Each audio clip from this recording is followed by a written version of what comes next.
Hello students, welcome to my YouTube channel Sushma Rajgupta. हम लोग कर रहे हैं BCom 6th semester Indian economy. आज हम नया चैप्टर शुरू करने जा रहे हैं, problem of unemployment in India. चलिए शुरू करते हैं।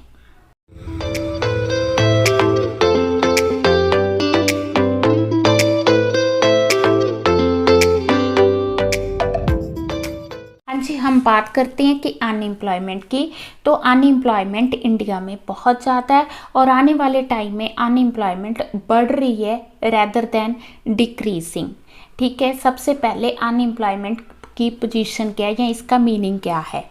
तो अनएम्प्लॉयमेंट का मतलब वो सिचुएशन है जिसमें लोग काम करना चाहते हैं but they do not get work, पर उनको काम नहीं मिलता। जब हम अनएम्प्लॉयमेंट को एक्सप्लेन करने लगते हैं तो हमें उन लोगों को देखना होता है, पहला कि क्या लोग काम करने को तैयार हैं, एबल हैं, दूसरा क्या वो उतने वेज रेट पे काम करने को तैयार हैं। इसका मतलब ये है कि जो लोग काम करने के कैपेबल ही नहीं हैं उनको हम अनएम्प्लॉयड में ऐड नहीं करेंगे। अनएम्प्लॉयड लोग वो लोग हैं जो कि काम करना चाहते हैं at the existing rate of ways but उनको काम नहीं मिल रहा। तो जहाँ पे हम लोग ओल्ड हो गए, सिक हो गए, चिल्ड्रन, उनकी बात नहीं करेंगे because they are not capable to do the work. ठीक है, इसके साथ ही हम लोग करेंगे types of unemployment in India. जब हम टाइप्स की बात करते हैं तो सबसे पहले हम लोग टाइप्स में लेंगे ओपन अनएम्प्लॉयमेंट। हाँ जी, ओपन अनएम्प्लॉयमेंट में वो लोग आते हैं जो कि काम करना चाहते हैं।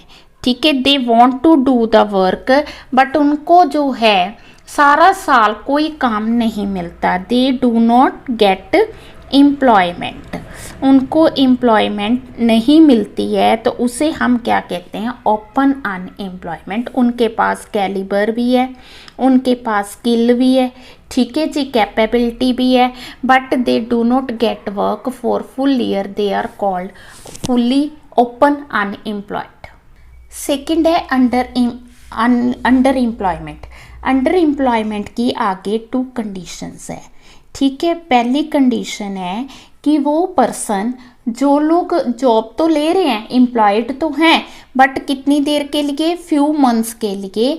ठीक है, पूरा साल उनको जॉब नहीं मिलती, कुछ महीनों के लिए जॉब मिलती है और जो बाकी के टाइम है उसमें वो क्या रहते हैं, फ्री रहते हैं, तो वो अंडर एम्प्लॉयड हो गए।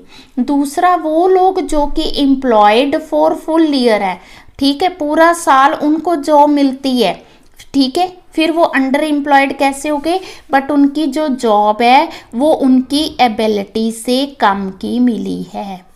ठीक है जी, ठीक है, समझ आ गई। जैसे एक सीए पर्सन है, ठीक है, उसका ऑडिटर का काम है, उसको किसी कंपनी में अकाउंटेंट के लिए रखा गया है तो वो उसको क्या माना जाएगा, अंडर एम्प्लॉयड माना जाएगा।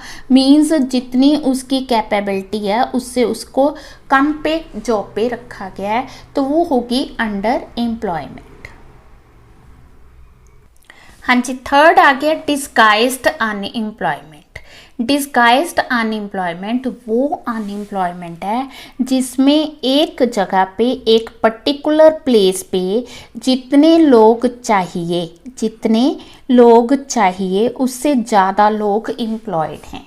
ठीक है, जैसे किसी एक फील्ड में वहाँ पे 2 पर्सन्स की ज़रूरत है बट वहाँ पे 5 लोग काम कर रहे हैं। अब अगर इनमें से 3 लोगों को हटा दिया जाएगा तब भी प्रोडक्टिविटी सेम रहेगी। तो यहाँ पे वो 3 लोग जिनकी हमें ज़रूरत नहीं है उनको क्या कहा जाएगा, डिसगाइज्ड। ठीक है, इसका हिंदी में मतलब छिपी हुई बेरोजगारी।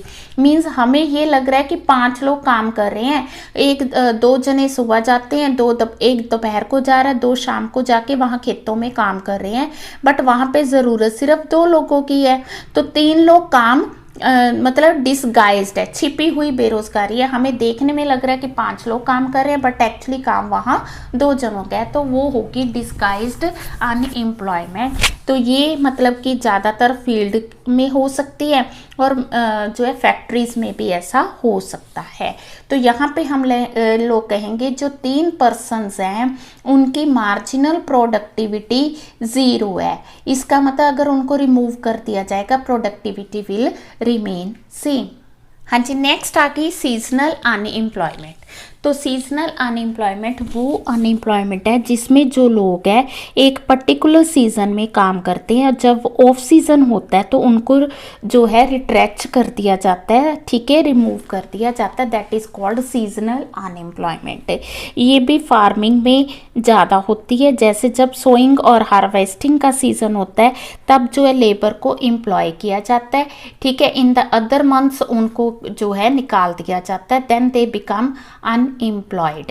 इसी तरह जो सीजनल इंडस्ट्रीज़ है जैसे वुलन इंडस्ट्रीज़ है तो वहाँ पे जब सीज़न होता है तो वर्कर्स को टेम्परेरी अपॉइंट किया जाता है, ऑफ सीज़न में उनको क्या किया जाता है, रिमूव कर दिया जाता है। तो इंडिया में जो है सीजनल अनएम्प्लॉयमेंट की प्रॉब्लम भी बहुत ज़्यादा है। हाँ जी, नेक्स्ट आ गया फ्रिक्शनल अनएम्प्लॉयमेंट। फ्रिक्शनल अनएम्प्लॉयमेंट जो है ये भी टेम्परेरी होती है, थोड़ी देर के लिए होती है। अब इसमें क्या होता है, इसमें क्या होता है कि जो कुछ लोग हैं वो एक जगह से दूसरी जगह शिफ्ट करते हैं। जब लोग एक जगह से दूसरी जगह शिफ्ट करते हैं तो वहाँ पे उनको नई जॉब्स चाहिए, ठीक है ना। तो they are called job seekers because they find job for them, perfect job for them. उधर क्या है कि उस जगह पे ऑलरेडी वैकेंसीज हैं, वैकेंसीज तो हो ही सकती हैं।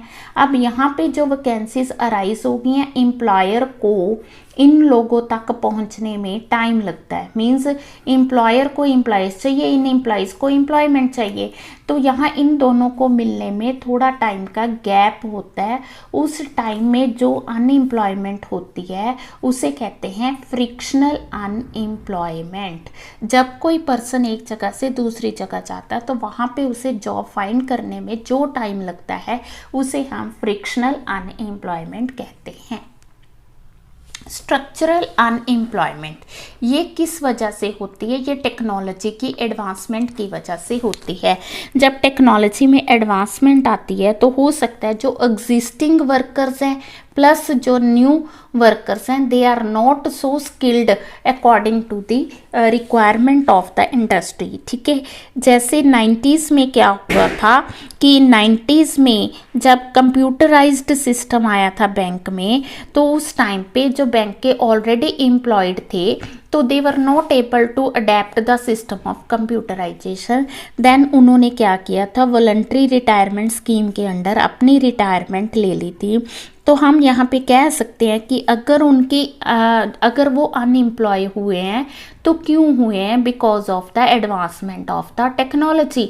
तो अगर एडवांसमेंट ऑफ टेक्नोलॉजी की वजह से कोई अनएम्प्लॉय हो रहा है, यहाँ कह दो कि वर्कर्स हैं उन्होंने एजुकेशन ली है ओल्ड टेक्नोलॉजी के अकॉर्डिंग और जो है नई टेक्नोलॉजी आ जाती है और वो उसको अडेप्ट नहीं कर पाते, तो उस वजह से वो क्या रहते हैं, अनएम्प्लॉयड रहते हैं। तो उसे हम क्या कहेंगे, स्ट्रक्चरल अनएम्प्लॉयमेंट, ठीक है। हाँ जी, देन है एजुकेटेड अनएम्प्लॉयमेंट। एजुकेटेड अनएम्प्लॉयमेंट तब अराइज होती है जब जो एजुकेटेड पीपल है they do not get job according to their education. उनको जो जॉब है उनकी एजुकेशन के अकॉर्डिंग नहीं मिल पाती, ठीक है। तो जो है एजुकेशन तो हमारी यूनिवर्सलाई हो गई है, ठीक है, बट जो लोग हैं उनके लिए उतनी जॉब्स नहीं ओपन हुई जितनी कि लोग हर साल एजुकेट हो रहे हैं, तो जिसकी वजह से एजुकेटेड अनएम्प्लॉयमेंट बढ़ रही है। दूसरा, जो एजुकेटेड लोग हैं उनको वाइट कॉलर जॉब्स चाहिए। जो अनएजुकेटेड हैं उनको होता है कि जो जॉब मिल गई वो काम करने को तैयार हो जाते हैं और वो वेज रेट पे भी काम करने को तैयार हैं। पर जो एजुकेटेड है they want white collar jobs plus at their own conditions, so that's why they remain unemployed. तो उस जिसकी वजह से एजुकेटेड अनएम्प्लॉयमेंट इंडिया में ज़्यादा बढ़ रही है। हाँ जी, नेक्स्ट आ गई साइक्लिकल अनएम्प्लॉयमेंट। साइक्लिकल अनएम्प्लॉयमेंट कब अराइज होती है? जब इकॉनमी में बूम और डिप्रेशन पीरियड आता है। जब बूम पीरियड आता है तो ठीक है, नंबर ऑफ एम्प्लॉयमेंट बढ़ जाती है, लोगों को ज़्यादा से ज़्यादा जॉब्स मिलती हैं। प्रॉब्लम तब अराइज होती है जब डिप्रेशन पीरियड आता है। तो डिप्रेशन पीरियड में क्या होता है कि जो है ऑलरेडी इंडस्ट्रीज़ में लोग टेम्परेरी काम कर रहे हैं, उनको निकाल दिया जाता है, उनको रिट्रेच कर दिया जाता है, जिसकी वजह से क्या होती है, जॉब में प्रॉब्लम्स आती हैं। ठीक है, तो साइक्लिकल होगी किसकी वजह से? इकॉनमी के साइकिल की वजह से। साइकिल में क्या होता है, कभी बूम पीरियड आता है तो कभी डिप्रेशन। बूम पीरियड में क्या होता है, ज़्यादा से ज़्यादा जॉब्स आती हैं, और डिप्रेशन पीरियड में क्या होता है, जो ऑलरेडी एम्प्लॉयड है कई बार उनको भी निकाल दिया जाता है। ठीक है, जैसा कि पीछे लॉकडाउन में हुआ था, जैसे ही लॉकडाउन हुआ तो जो इंडस्ट्रीज थी वहाँ पे डिमांड गुड्स की इतनी ज़्यादा नहीं थी, तो दैट्स वाई उन्होंने क्या किया, काफ़ी लेबर को अनएम्प्लॉय कर दिया। तो उसे हम कह सकते हैं this is a part of cyclical unemployment. Then आगे इंडस्ट्रियल अनएम्प्लॉयमेंट। हुआ क्या कि जैसे अर्बनाइजेशन बढ़ी तो लोगों ने गाँव छोड़ के शहरों में आना शुरू कर दिया ताकि उनको वहाँ पे जॉब मिल सके। पर इंडिया में इतनी ज़्यादा इंडस्ट्री डेवलप है नहीं, पहली बात। तो दूसरी बात है कि वो जो इंडस्ट्रीज है उनका मशीनीकरण हुआ है, मैकेनाइजेशन हुआ है, तो जिसकी वजह से क्या है, लोगों को उतनी जॉब्स नहीं मिल पाती, तो वो क्या हो गए, अनएम्प्लॉयड हो गए। तो इसे कहेंगे इंडस्ट्रियल अनएम्प्लॉयमेंट। ये थी टाइप्स ऑफ अनएम्प्लॉयमेंट। हाँ जी, नेक्स्ट हमारा टॉपिक है effects of problem of unemployment, कि अनएम्प्लॉयमेंट का इफेक्ट क्या होगा। सबसे पहले तो इफेक्ट ये है कि लॉस ऑफ ह्यूमन रिसोर्सेज। अगर देखो ह्यूमन रिसोर्स है, एजुकेशन लोगों ने ले रखी है, उनके पास प्रॉपर स्किल है, but even then they are unemployed, तो इट मीन्स क्या हुआ कि जो हमारे पास ह्यूमन रिसोर्सेज है उनको हम प्रॉपर यूज़ नहीं कर रहे, तो उनकी क्या हो रही है, एक तरह से लॉस हो रही है। ठीक है, अब इंक्रीज इन पावर्टी, अनएम्प्लॉयमेंट हो कि लोगों को रोजगार नहीं मिलेगा, तो ऑब्वियस है कि उनका स्टैंडर्ड ऑफ लिविंग जो है वो मेंटेन नहीं होगा। जब लोगों का स्टैंडर्ड ऑफ लिविंग मेंटेन नहीं होगा, उनकी बेसिक नीड्स पूरी नहीं होंगी, तो उससे क्या होगी, पावर्टी होगी। तो अनएम्प्लॉयमेंट किसी न किसी रूप में क्या करती, पावर्टी को रेज करती है। सोशल प्रॉब्लम, अब सोशल प्रॉब्लम क्या है कि लोगों को अगर एम्प्लॉयमेंट नहीं मिलेगी तो उससे क्या होंगी, सोशल प्रॉब्लम्स अराइज होंगी। कैसे? जैसे डिसऑनेस्टी आएगी, किसी ने बहुत ज़्यादा एजुकेशन पे जो है मनी स्पेंड किया, उसको नहीं एम्प्लॉयमेंट मिलेगी, जब भी मिलेगी देन वो क्या हो जाएगा, डिसऑनेस्ट होगा। इमोरलिटी आएगी, ठीक है ना। इसके अलावा कई लोग जो है जिनको नहीं रोज़गार मिलेगा, उनकी जो गलत आदतें शुरू हो जाएंगी, थेफ्ट होगी, रॉबरी होगी। तो कहने का मतलब ये है कि इससे क्या होगा, सोशल प्रॉब्लम्स अराइज होंगी। पॉलिटिकल इंस्टेबिलिटी होगी। अब जिन लोगों को रोज़गार नहीं मिलेगा, जो अनएम्प्लॉयड लोग हैं, उनको तो यही लगेगा कि जो हमारा पॉलिटिकल सिस्टम है दैट इज़ नॉट ओके, तो उससे क्या होगा, अनरेस्ट लोगों में आएगा, वो इसका विरोध करेंगे तो उससे क्या होगा, अनरेस्ट होगा और पॉलिटिकल इंस्टेबिलिटी भी ज़्यादा होगी। एक्सप्लॉयटेशन ऑफ लेबर, तो अगर अनएम्प्लॉयमेंट ज़्यादा होगी तो उससे जो एग्जिस्टिंग लेबर है उनकी भी एक्सप्लॉयटेशन होगी। उनकी एक्सप्लॉयटेशन क्यों होगी, क्योंकि अगर तो जो एम्प्लॉयर है वो कह सकता है कि अगर आप इस रेट पे या कम रेट पे काम करने को तैयार नहीं हो तो हमारे पास और लेबर है जो कि इससे कम रेट पे काम करने को तैयार है, तो उससे क्या होगा, जो एग्जिस्टिंग लेबर है उसकी एक्सप्लॉयटेशन बढ़ेगी। ठीक है जी। हाँ जी, अब हमारा टॉपिक है causes of unemployment problem in India. तो अनएम्प्लॉयमेंट के कारण क्या है, तो सबसे पहला कारण है रैपिड ग्रोथ ऑफ पॉपुलेशन। तो इंडिया में जो पॉपुलेशन है वो लगातार राइज कर रही है, तो ये एक रीज़न है अनएम्प्लॉयमेंट का। गवर्नमेंट ने तो काफ़ी मेजर्स लिए हैं जिससे अनएम्प्लॉयमेंट को ख़त्म किया जा सके, पर क्योंकि पॉपुलेशन राइज हो रही है जिसकी वजह से वो सारी स्कीम्स जो है उतनी सक्सेसफुल नहीं हो पाती, जिसकी वजह से अनएम्प्लॉयमेंट जो है डे बाय डे राइज हो रही है, कम होने की बजाय। हाँ जी, सेकेंड रीज़न आ गया ऑटोमेशन। ऑटोमेशन जो है सब सेक्टर्स में हो गई है।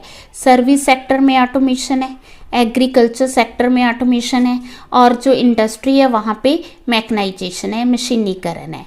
अब इसकी वजह से क्या होता है कि सर्विस सेक्टर, चाहे आप बैंकिंग ले लो, चाहे आप इंश्योरेंस ले लो, तो ऑटोमेशन की वजह से वहाँ पे क्या है, ऑलरेडी जो लेबर है वो सरप्लस है। ठीक है। अब एग्रीकल्चर में क्या हुआ कि सोइंग, हार्वेस्टिंग, उसके लिए मशीन्स आ गई हैं, तो जिसकी वजह से ऑटोमेशन की वजह से वहाँ भी लेबर सरप्लस हो गई है। और इंडस्ट्री जो है, इंडस्ट्रीज़ में मैकेनाइजेशन होने की वजह से, ठीक है, क्या हुआ, वहाँ पे भी जो है मैन पावर सरप्लस में है। तो इससे इसका रिज़ल्ट क्या हुआ, इसका रिज़ल्ट हुआ अनएम्प्लॉयमेंट।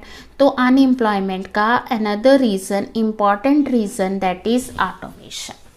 ठीक है। देन आगे decline of cottage and small scale industry. तो cottage and small scale industry Britishers के टाइम से ही डाउनफॉल आया उसमें। ड्यूरिंग ब्रिटिश टाइम उन्होंने इंडस्ट्री को डेवलप करने पे ज़्यादा स्ट्रेस दिया, जिससे जो स्मॉल स्केल आर्टिसंस थे उनकी इम्पोर्टेंस कम हो गई। ठीक है। अब भी जो प्रोडक्शन है वो ज़्यादातर किसके थ्रू होती है, लार्ज स्केल इंडस्ट्री से होती है, जिसकी वजह से ये स्मॉल स्केल इंडस्ट्री आलमोस्ट ख़त्म हो गई हैं। अब इनके जो आर्टिसंस, कारीगर है, वो भी क्या हो गया, अनएम्प्लॉयड हो गए हैं। तो अनएम्प्लॉयमेंट बढ़ने का reason decline of cottage and small scale industries है। Then agriculture is a seasonal industry. जैसा हमने पहले सीजनल अनएम्प्लॉयमेंट में किया था कि एग्रीकल्चर में होता क्या है कि सोइंग और हार्वेस्ट काफ़ी लेबर की ज़रूरत होती है। जब उनको लेबर की ज़रूरत है तो वो लेबर को एम्प्लॉय करते हैं, पर सीजनल होने की वजह से कुछ महीने ऐसे होते हैं, कहीं पे 5, कहीं पे 7, 5 to 7 मंथ्स जो होता है वहाँ पे अनएम्प्लॉयमेंट होती है। अनएम्प्लॉयमेंट क्यों होती है कि वहाँ पे काम नहीं होता, तो वो जो लैंडलॉर्ड है वो क्या करते हैं, लेबर को रिमूव कर देते हैं, रिट्रेच कर देते हैं। अब वो लोग तो अनएम्प्लॉयड हो गए ना, उनको कहीं और काम नहीं मिलता, तो जिसकी वजह से हम कह सकते हैं कि एग्रीकल्चर में ही हमारी जो है मोर देन 45% पॉपुलेशन इन्वॉल्व है। तो एग्रीकल्चर जो है वो सीजनल है। सीजनल है तो लोग जो हैं वो क्या है, ज़्यादातर लेबर जो है वो अनएम्प्लॉयड है। ठीक है। हमारा एजुकेशन सिस्टम भी सही नहीं है, क्या है, डिफेक्टिव है, जिसकी वजह से अनएम्प्लॉयमेंट बहुत ज़्यादा है। ठीक है। हमारी जो एजुकेशन सिस्टम है इस तरह से सिस्टम है जिसमें सिर्फ जनरल एजुकेशन प्रोवाइड की जाती है। जो स्टूडेंट्स हैं उनको कोई प्रोफेशनल स्किल उनकी डेवलप नहीं होती, उनको कोई ट्रेनिंग प्रोवाइड नहीं की जाती, जिसकी वजह से वो क्या है, अपने आप को सेल्फ एम्प्लॉय नहीं कर पाते। काफ़ी एजुकेशन गेन करने के बाद भी, पढ़ने के बाद भी वो क्या चाहते हैं, दे वांट वेज एम्प्लॉयमेंट। तो कहने का मतलब ये है कि हमारा एजुकेशन सिस्टम उतना ज़्यादा डेवलप नहीं है, उतना ज़्यादा जॉब ओरिएंटेड नहीं है जितना होना चाहिए, सो दैट कि जो स्टूडेंट्स हैं वो after education they can get easily job. तो जिसकी वजह से अनएम्प्लॉयमेंट बहुत ज़्यादा है। ठीक है। देन आ गया lack of national employment policy. हमारी जो एम्प्लॉयमेंट पॉलिसी है, लैक ऑफ नेशनल लेवल पे एजुकेशन पॉलिसी सही नहीं है। ठीक है। जो हमारे प्लानर्स हैं वो ये सोचते हैं कि जो अनएम्प्लॉयमेंट है वो अपने आप ख़त्म हो जाएगी, बट एक्चुअली हो क्या रहा है कि वो जो प्लानिंग है प्रॉपर ना होने की वजह से जो अनएम्प्लॉयमेंट है कम होने की बजाय डे बाय डे राइज हो रही है। तो हमारी एक ऐसी एजुकेशन पॉलिसी या ऐसी एम्प्लॉयमेंट पॉलिसी होनी चाहिए जिसमें कि जो जॉब सीकर्स हैं दे can get easily job. Less savings and investment. ठीक है। इंडिया में सबसे बड़ी प्रॉब्लम डेफिशिएंसी ऑफ कैपिटल की है। डेफिशिएंसी ऑफ कैपिटल की प्रॉब्लम कैसे है कि लोगों की सेविंग्स बहुत कम है। लोगों की सेविंग्स कम होने की वजह से उनके पास कैपिटल कम है। कैपिटल कम होती है यानी कैपिटल फॉर्मेशन बहुत कम होती है। कैपिटल फॉर्मेशन कम होने की वजह से इंडस्ट्रियलाइजेशन इफ़ेक्ट होती है। लोगों के पास कैपिटल नहीं है तो वो इंडस्ट्री नहीं सेट कर पाते, ठीक है ना। तो जो लोग हैं वो सारे जॉब ओरिएंटेड हैं, कोई भी मतलब कि जॉब सीकर्स हैं, they are not job creators. Job creators क्यों नहीं है? क्योंकि उनके पास कैपिटल की कमी है। तो ये एक बड़ा रीज़न है अनएम्प्लॉयमेंट का कि लोगों की सेविंग्स भी कम है, उनकी कैपिटल भी इन्वेस्टमेंट कम है, जिसकी वजह से कैपिटल फॉर्मेशन कम है, जिसकी वजह से लोगों को दूसरों पे डिपेंड रहना पड़ता है। इसके अलावा next reason slow growth rate. ठीक है, ग्रोथ तो हो रही है इंडिया में, इकोनॉमिक ग्रोथ हो रही है, बट बहुत ही स्लो रेट पे हो रही है। स्लो होने की वजह से ये उतनी एम्प्लॉयमेंट जनरेट नहीं कर पाते जितने कि लोग हर साल एजुकेट होते हैं, स्किल्ड होते हैं।